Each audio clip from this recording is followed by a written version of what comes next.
Estimados amigos y hermanos, les saludo en amor, queriendo disculparme en primera instancia porque ya veía el fin de esta serie y dije, algo nos falta, algo nos hace falta.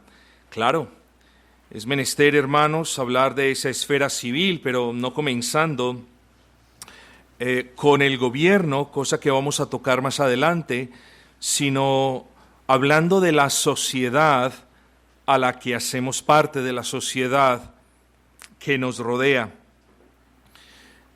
Hermanos, la primera lectura en la noche de hoy la tomamos del Nuevo Testamento, del Evangelio de Lucas en su capítulo 10, versículo 29, hablando de el intérprete de la ley. Dice, pero él, queriendo justificarse a sí mismo, dijo a Jesús, ¿y quién es mi prójimo?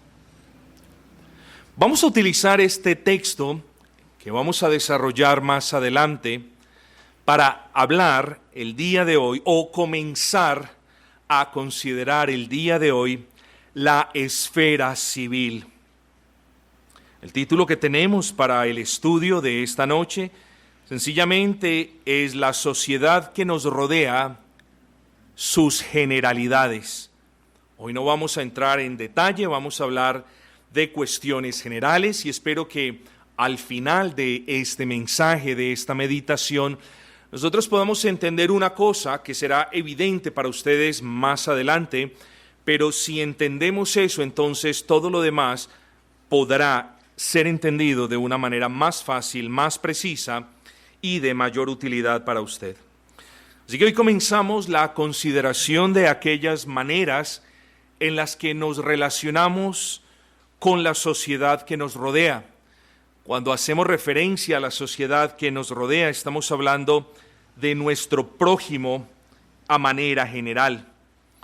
Esta esfera civil a la que haremos referencia a partir del día de hoy incluye también la relación con nuestros familiares. Es correcto, ya vimos la manera como la Escritura nos ordena relacionarnos con nuestras esposas, las esposas con sus esposos y los esposos y las esposas con sus hijos. Eso ya lo vimos. Pero en esta parte del estudio vamos a ver una relación muy particular con nuestros familiares. Estoy haciendo referencia a aquellos delante de los que muchos creyentes no dan un correcto testimonio. Vamos a hablar de esas interacciones que tenemos con estas personas. Vamos también a hablar un poquito, pese a que ya hablamos lo suficiente, de esa relación que nosotros tenemos con los compañeros de trabajo sin dedicarle a este asunto un mensaje entero. Pero a lo que vamos a hacer referencia de una manera más particular es a la relación o a la manera como nos relacionamos nosotros como creyentes con las autoridades civiles y militares y también con nuestros gobernantes.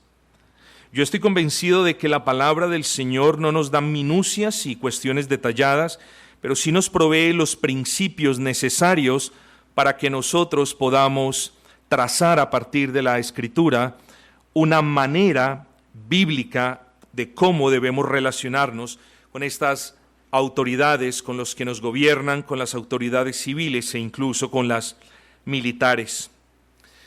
No obstante, hermanos, antes de abordar esos temas que tienen su complejidad y en la que algunos cristianos no están de acuerdo, tenemos que mirar lo más básico. Tenemos que transportarnos, hermanos queridos, al jardín del Edén. Tenemos que considerar la caída del hombre.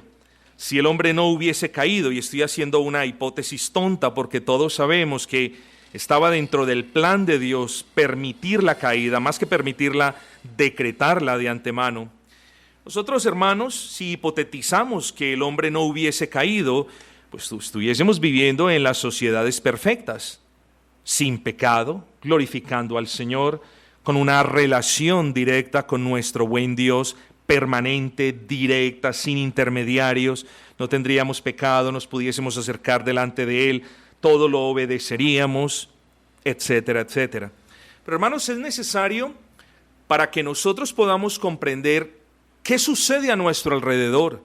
¿Y cómo debemos interactuar con la sociedad a nuestro alrededor? Debemos transportarnos al libro de Génesis y debemos mirar lo que ocurrió en Génesis, y hago referencia particular a la caída del hombre en el pecado. ¿Por qué? Porque después de esto, a medida que el tiempo fue pasando, el hombre se fue multiplicando, y con el hombre en pecado, el pecado también se fue multiplicando para últimamente formar sociedades pecaminosas como esta en la que vivimos. Cuando nosotros nos preguntamos por qué estamos como estamos, no podemos dejar de mirar el comienzo, porque hay una línea clara, definida y trazada desde Génesis hasta el día de hoy. Así que el pecado ha tomado diferentes manifestaciones. Hoy se llama homosexualismo, hoy se llama justicia social, hoy se llama una cosa y la otra, pero últimamente sigue siendo pecado. Así que hoy nosotros, usted y yo, hacemos parte de una sociedad caída, porque la sociedad o porque cada sociedad está compuesta por personas caídas, y si bien los creyentes hemos sido levantados en el Señor y justificados por medio de la fe, por la gracia de Dios, continuamos luchando contra un remanente de pecado, que muchas veces, cuando no es bien controlado, también afecta a la sociedad en la que vivimos.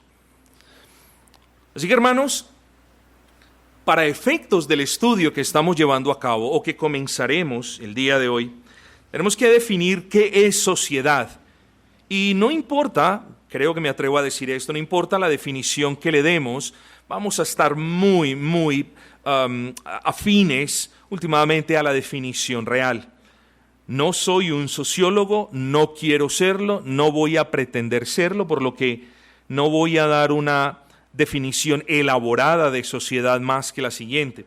Cuando nosotros pensemos en la sociedad, antes de saber qué nos dice la palabra del Señor, de cómo interactuar con ella, debemos definir sociedad, y yo sugiero que nosotros adoptemos, al menos para efectos de este estudio, la siguiente definición. Sociedad simplemente es un conjunto de individuos que comparte el mismo espacio o el mismo territorio espacial. Típicamente, generalmente, decimos que una sociedad tiene varias cosas en común. Una de ellas son sus gobernantes. Otra pueden ser rasgos culturales que todos tenemos en común. Es una definición, yo no diría vaga, pero sí es muy general, pero créanme que va a ser suficiente para efectos y propósitos de este estudio, hermanos. Luego volvamos al Edén, ya sabemos qué es sociedad. Entonces, cuando el hombre cayó en el pecado y comenzó a multiplicarse, con la multiplicación del hombre se fue multiplicando el pecado, y con la multiplicación del hombre en pecado se fueron conformando sociedades pecaminosas. No podemos hablar de una sociedad santa a menos que esté conformada por santos.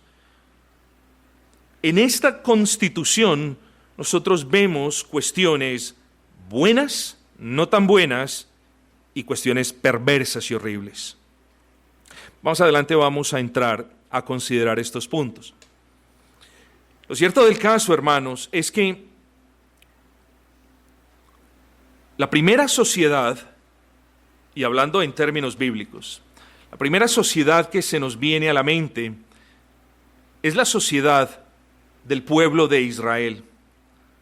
Yo sugiero que pensemos en Israel porque es el mejor ejemplo, ese ejemplo base para considerar estas cuestiones.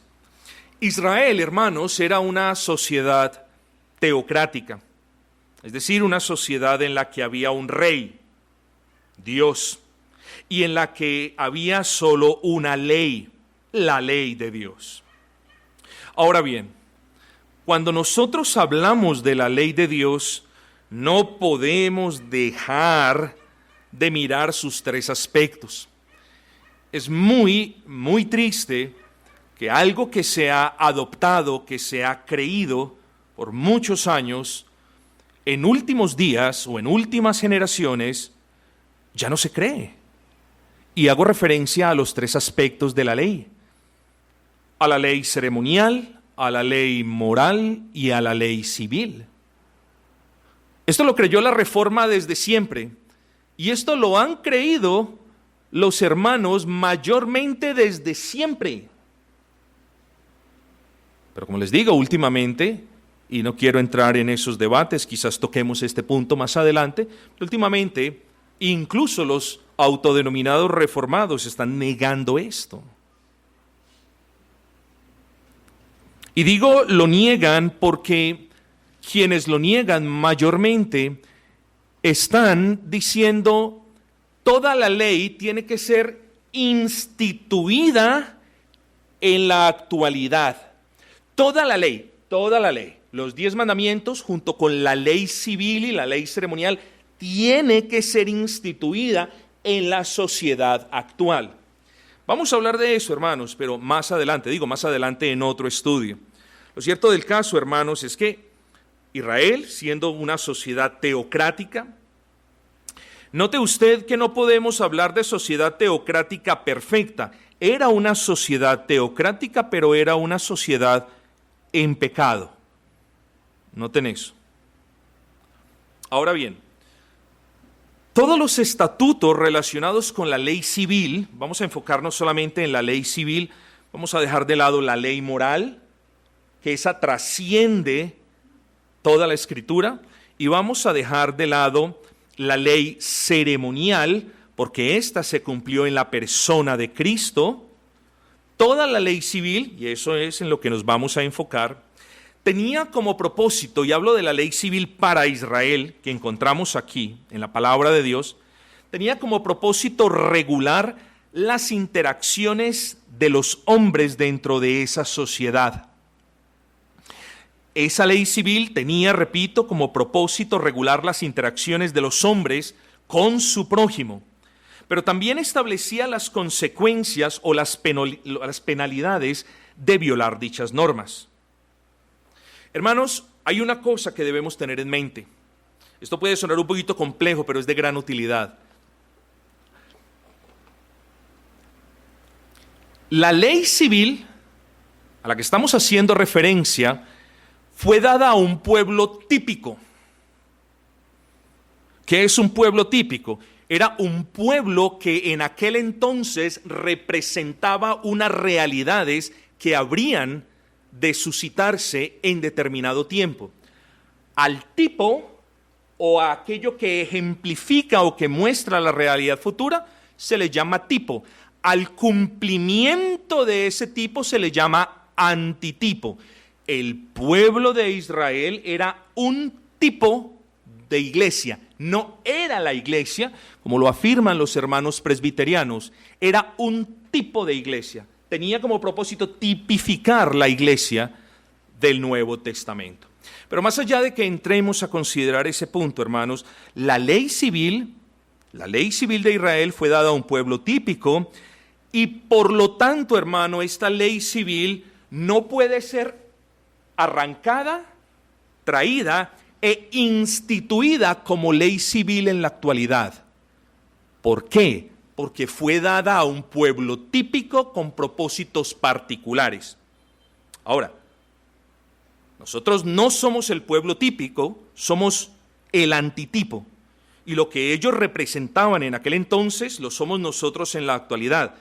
Por tanto, dicha ley civil fue para ellos, escuchen, y si bien nos sirve a nosotros, y hablo de los principios de esa ley per se, en su literalidad, no es para la iglesia del Nuevo Testamento. Repito, lo que sí es para nosotros son los principios de esa ley, que por cierto serían de mucha utilidad para las sociedades actuales. Es importante, hermanos, que ustedes entiendan que la reforma histórica y confesional acepta sin mayor inconveniente que con la caída de Jerusalén en el año 70 a manos del emperador Tito, el pueblo típico judío cesó de ser. Y con ese cese también cesó la necesidad de perpetuar literalmente la ley civil que los regía a ellos. ¿Sí me entendieron el razonamiento, hermanos? Cuando Israel cesó de ser ese pueblo típico en el año 70 a manos de Tito, el emperador romano, con ese cese también cesó la necesidad de que la ley civil continuase, porque ¿cómo habría de continuar algo que ya no regía a miembros? ¿Cómo habría de perpetuarse algo si ya la sociedad había quedado per se disuelta, si ya el propósito había sido cumplido? Entonces, enfatizamos de manera categórica: los principios de esa ley, algunos de ellos, son de mucha utilidad para nosotros, mas no se puede arrancar esa ley e implantarse a la iglesia del Nuevo Testamento. No se puede. Esa es la postura oficial de la Reforma, esa es la postura oficial de este servidor y por ende de esta iglesia, hermanos. Se insiste que la ley civil de nuestra sociedad, de la sociedad actual, debería basarse, escuche esto porque es interesante, se insiste que la ley civil de nuestra sociedad debería basarse más en los principios de la ley civil que regía aquella sociedad. De eso no debemos tener la menor de las dudas. Pero que la que nos rige como sociedad actual es la ley civil que legislan los magistrados actuales, de eso tampoco debemos tener duda. Hay que hacer unas salvedades que más adelante vamos a hacer. Hay que hablar de algunos puntos que más adelante vamos a elaborar, estimados hermanos. Tenemos leyes que regulan nuestras interacciones con nuestros vecinos y gobernantes. Aquí viene el problema, y aquí es donde se comienzan a complicar los asuntos. El problema, hermano, no es que tengamos o no tengamos leyes. El problema es que las leyes que tenemos, o muchas de ellas, no glorifican a Dios, no son un reflejo de su santidad y no exaltan su justicia. La pregunta que usted y yo nos debemos hacer es: ¿qué somos llamados a hacer en esos casos? No les voy a dar la respuesta. Espero que al final de este estudio, hermanos, no del día de hoy, sino de esta serie, de estas consideraciones de la esfera civil, nosotros podamos responder a este interrogante de manera bíblica y con convencimiento. Ahora bien, hermanos, vengamos a Lucas 10:29, dice la palabra del Señor: pero él, hablando del intérprete de la ley, queriendo justificarse a sí mismo, dijo a Jesús: ¿y quién es mi prójimo? Así que esa es la pregunta que yo le hago, mi querido y respetado hermano. ¿Quién es su prójimo? Y antes de responder esta pregunta, hermanos, quiero decir que este intérprete de la ley tenía un gravísimo problema, un serio problema. Estaba equivocado garrafalmente en dos aspectos. Primero, este intérprete de la ley pretendía y estaba convencido de que era una persona justa delante de Dios. Y en lo segundo, en eso estaba equivocado, muy equivocado, pero en lo segundo que estaba muy equivocado es que su noción de prójimo era muy, pero muy errada. Les voy a explicar por qué, mis amados hermanos. Los escribas, era muy común que los escribas y los fariseos en aquel entonces solo contaban a los demás como su prójimo o como su vecino si eran personas de su agrado. Ojo con esto que es muy importante. En aquel entonces muchos de los fariseos y de los intérpretes de la ley creían que su prójimo no era su semejante, no era otra persona creada a imagen y semejanza de Dios, sino aquellos de su agrado. Es decir, si eran sus amigos, si eran sus benefactores, si eran de su misma nación o si eran afines a sus creencias religiosas, entonces para los escribas y fariseos, o al menos muchos de ellos, ese era el prójimo. Los demás eran personas de segunda o tercera categoría. Eso no era el prójimo. De ahí nace, hermanos, que el Señor no crea adecuado responderle la pregunta a este intérprete de la ley de manera directa, sino que la responde por medio de la parábola del samaritano. El punto del Señor es enseñarle a este intérprete de la ley que prójimo, y he aquí una enseñanza para usted y para mí, hermano, que prójimo es todo ser humano sin tener en cuenta ningún tipo de diferencia social, sea esta natural o construida. Dejen yo le elaboro el punto. La enseñanza del Señor, además de otros principios y aplicaciones primarias, tiene como propósito recordarnos que prójimo no es estrictamente aquel que nos cae bien, ni aquel con el que comulgamos en ciertas cuestiones. Prójimo es todo ser humano sin diferencias naturales o sin construcciones sociales. Es decir, prójimo es todo ser humano, independiente de las diferencias naturales, como el color de la piel o como el idioma que hablamos. Pero prójimo también es todo ser humano, y ahí no se puede tener en cuenta esas modernas construcciones sociales, hermanos. Una construcción social es una idea o un concepto que no existe en la realidad, pero que ha sido creada y aceptada por las personas de una sociedad. ¿Entendió eso?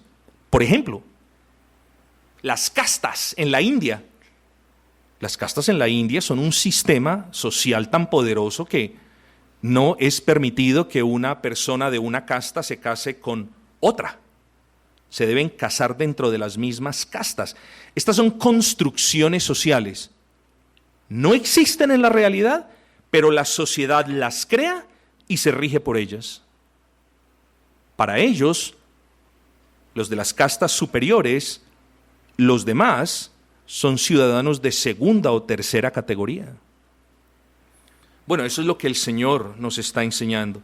Prójimo es todo ser humano. Y cuando hablamos de todo ser humano, es literalmente todo ser humano. Vale la pena, hermano, resaltar que cuando hablamos de esa sociedad que nos rodea, es decir, de nuestros prójimos, Dios no distingue a nadie por razas, ni por poder adquisitivo, ni por castas, ni por culturas, ni por costumbres. El Señor nos deja claro en su palabra, voy a leer 3 pasajes rápidamente. Deuteronomio 10:17, porque Jehová vuestro Dios es Dios de dioses y Señor de señores, Dios grande, poderoso y temible, que no hace acepción de personas. No hace. Proverbios 28:21 es una enseñanza ya que no describe a Dios, sino que es una orden para nosotros, un consejo. Hacer acepción de personas no es bueno. ¿Por qué no es bueno?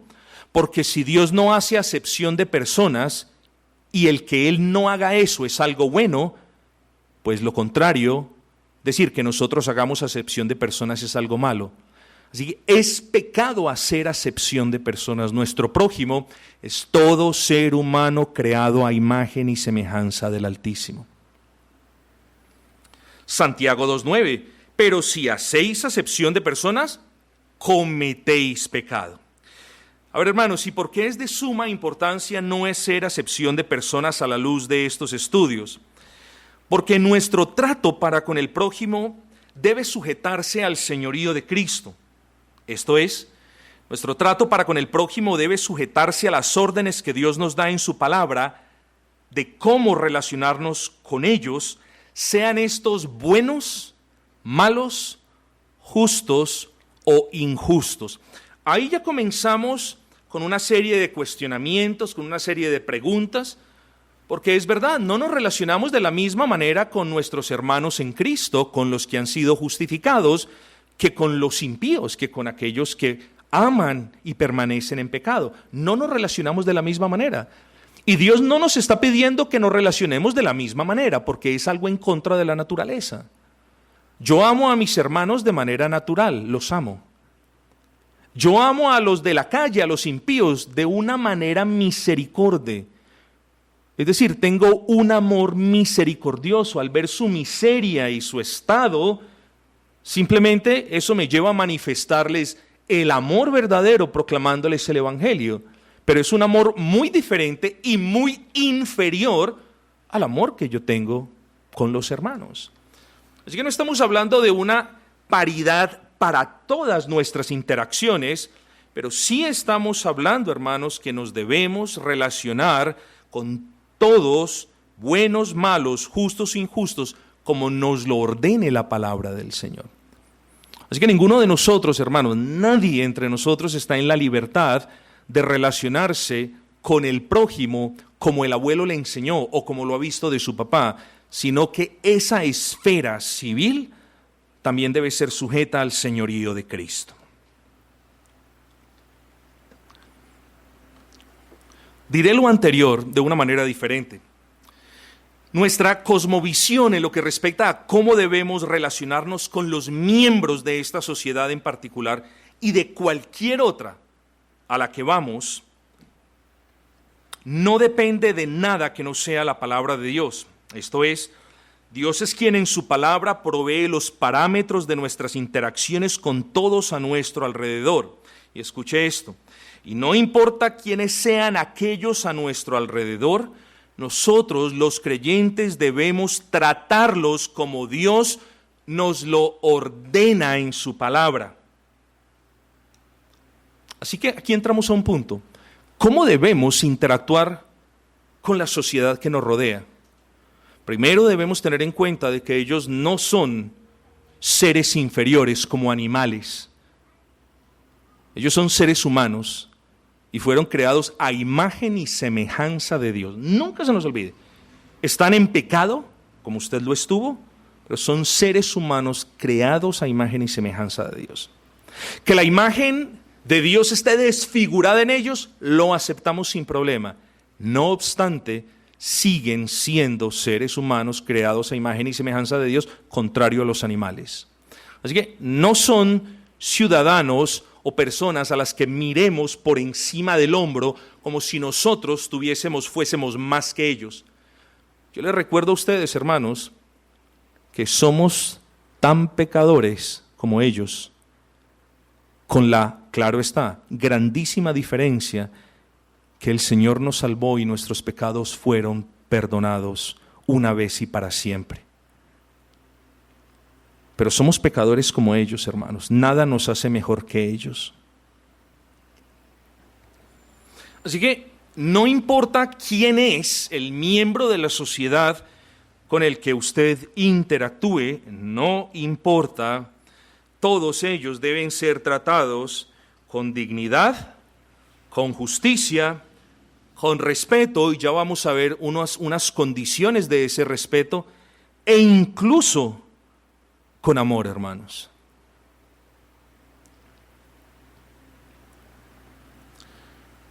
¿Qué nos dice la Escritura al respecto de cómo debemos interactuar con ellos? La palabra de Dios nos enseña en Mateo 7:12, ojo con esto, así que todas las cosas que queráis que los hombres hagan con vosotros, así también haced vosotros con ellos, porque esta es la ley y los profetas. Ojo con esto, hermanos.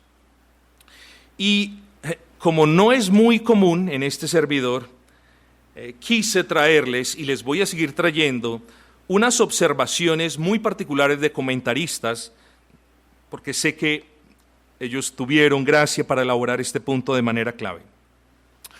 El gran comentarista Albert Barnes dice, este mandamiento, es decir, el versículo que les acabé de leer, trate a los demás como tú quieres que te traten los demás. Este mandamiento ha sido llamado generalmente la regla de oro. Estoy hablando de un comentarista del siglo XIX, del año 1830 y pedazo. Nombre que se le ha dado a causa de su gran valor. Todo lo que esperas o deseas de tu prójimo en circunstancias similares, sé pronto y haz así a ellos. No actúes por egoísmo o injusticia, sino ponte en el lugar de tu prójimo y pregúntate qué esperarías de él sin importar si vas a recibir lo mismo. Si así haces, es muy probable que en ti se acabe o merme toda la avaricia, la envidia, la traición, la crueldad, la calumnia, el robo, el adulterio y el asesinato. Lo que está diciendo el comentarista aquí en el comentario es sencillo.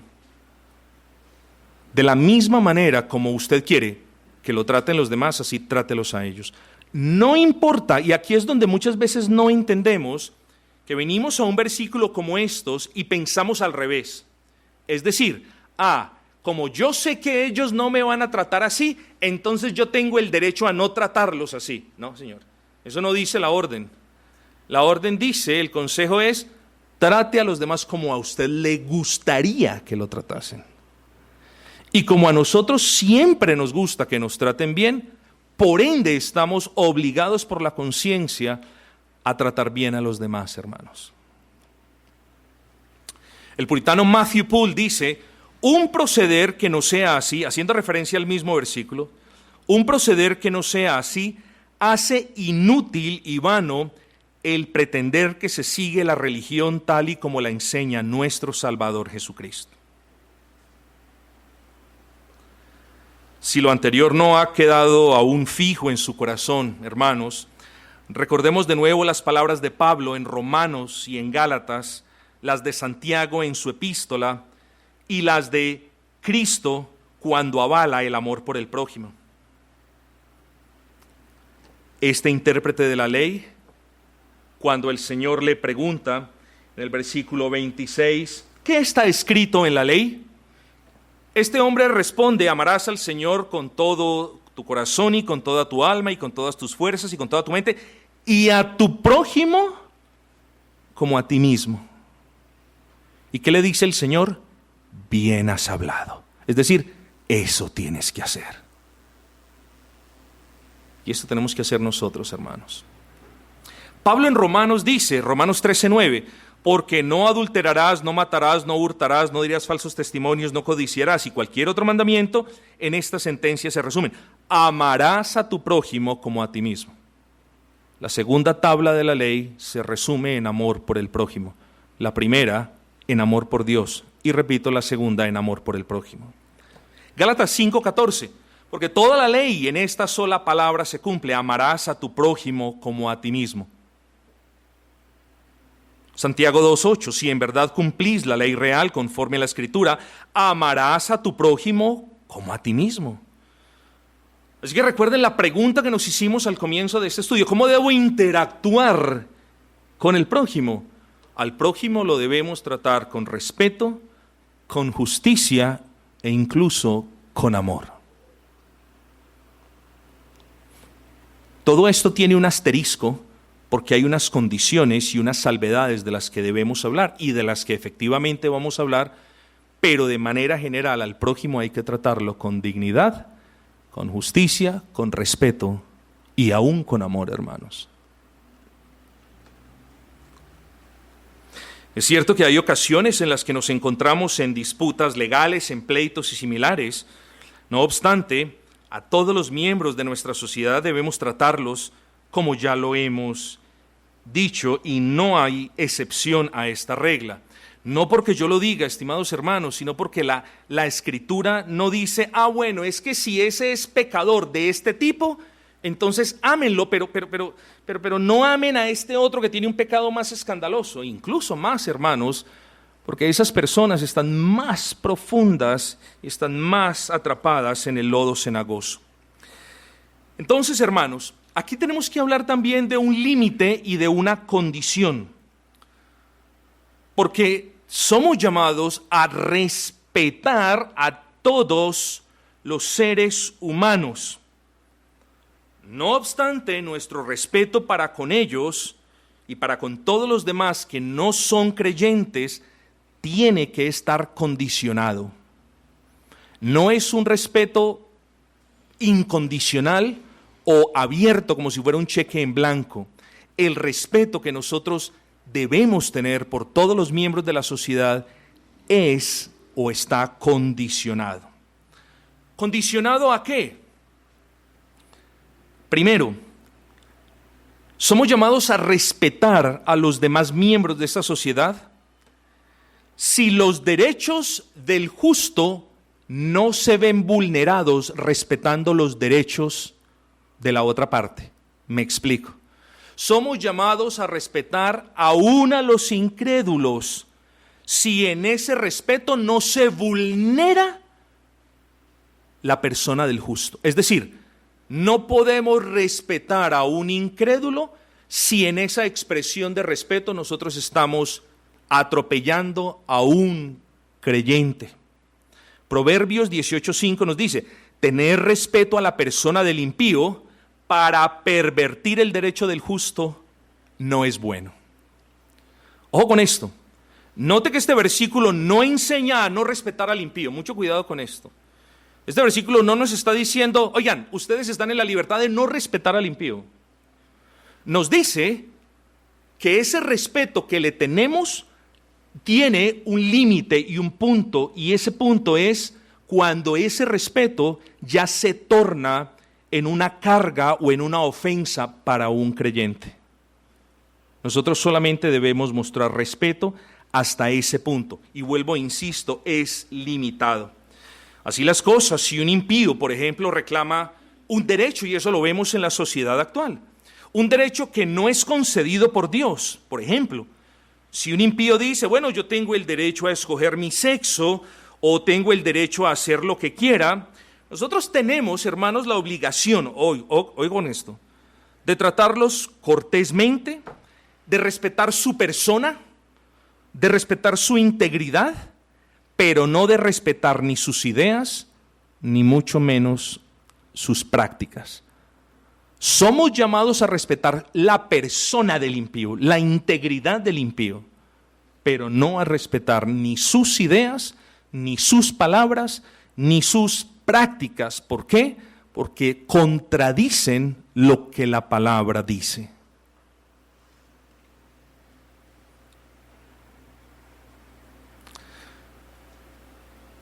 Hermanos, termino diciendo, la palabra respeto en el original hebreo denota aceptación o respaldo. Y eso nunca lo podremos hacer nosotros los creyentes. Nosotros nunca podremos aceptar un pecado como algo normal. Nunca lo podemos hacer. Y mucho menos respaldar una idea contraria a la Escritura o una práctica contraria a la Escritura como algo normal. Insisto, somos llamados a ser justos con los incrédulos, somos llamados incluso a amarles de manera misericordia, somos llamados a respetarles, solo hasta el punto en el que ese respeto no vaya en contra de la palabra de Dios. ¿Esa es una limitación o una condición? Si lo que ellos expresan como derecho y lo que ellos demandan que se respete, insisto, no se encuentra en la palabra de Dios, entonces nosotros estamos libres de tener respeto por sus ideas y por el contrario, somos llamados a combatir humildemente, pero de manera firme, esas ideas que son contrarias a la palabra de Dios. Nosotros aquí tenemos que ser claros diciendo, ellos piden respeto. ¿No han notado ustedes eso? Ellos piden respeto por sus ideas, por sus prácticas, por sus palabras. Pero ese respeto nos pone a nosotros en una posición estrecha, o de los respetamos y los aceptamos, o de respetamos la palabra de Dios y aceptamos lo que Él nos dice como la norma suprema de conducta. Y aquí no hay que pensarlo dos veces, hermanos. Aquí somos llamados a obedecer a Dios. Y si esa obediencia a Dios hace que nosotros no le debamos el debido respeto a una persona, entonces así tiene que ser. Insisto, respetamos a él como ser humano y su integridad. Es decir, no lo podemos atacar porque es pecador, o no lo podemos abatir, o no lo podemos martirizar, pero tengamos cuidado porque somos llamados, hermanos, a contradecir esas ideas que son contrarias a la palabra de Dios. No podemos aceptar, no podemos avalar y mucho menos podemos ayudar o condonar estas ideas. Y hermanos, termino, otra de las cosas en las que hay un garante para no ofrecer el debido respeto al impío es que sus derechos nos lleven a pecar. si el derecho que ellos demandan nos lleva a pecar, incluso en cuestiones de conciencia, nosotros, hermanos, estamos ahí obligados a obedecer a Dios, al Dios de nuestras conciencias. Así que, hermanos, todo esto, esa manera de preámbulo, y que esto, hermanos, sea usado por el Señor para dejar unos cimientos básicos, pero unos cimientos de los que van a depender otras enseñanzas en el futuro. ¿Cómo debemos interactuar con los demás? Con cortesía, tratándolos bien, con respeto e incluso con amor. ¿Por qué? Pastor, no los ve el pecado, sí, pero incluso ellos fueron creados a imagen y semejanza de Dios. Ese respeto es limitado y no nos puede llevar a traspasar los linderos de lo que nos dice la palabra. No podemos ser políticamente correctos en ofrecerles respeto, sabiendo, hermanos, que eso nos va a poner en pecado o que estamos amancillando nuestras conciencias, haciendo algo que sabemos que no podemos hacer. Entonces, hermanos, seamos misericordiosos más bien, tengamos esto en cuenta, amemos al perdido, pero el hecho de que lo amemos no significa de que tengamos que aceptar, avalar, condonar o ayudar la causa contraria a Dios. Tengamos cuidado con eso.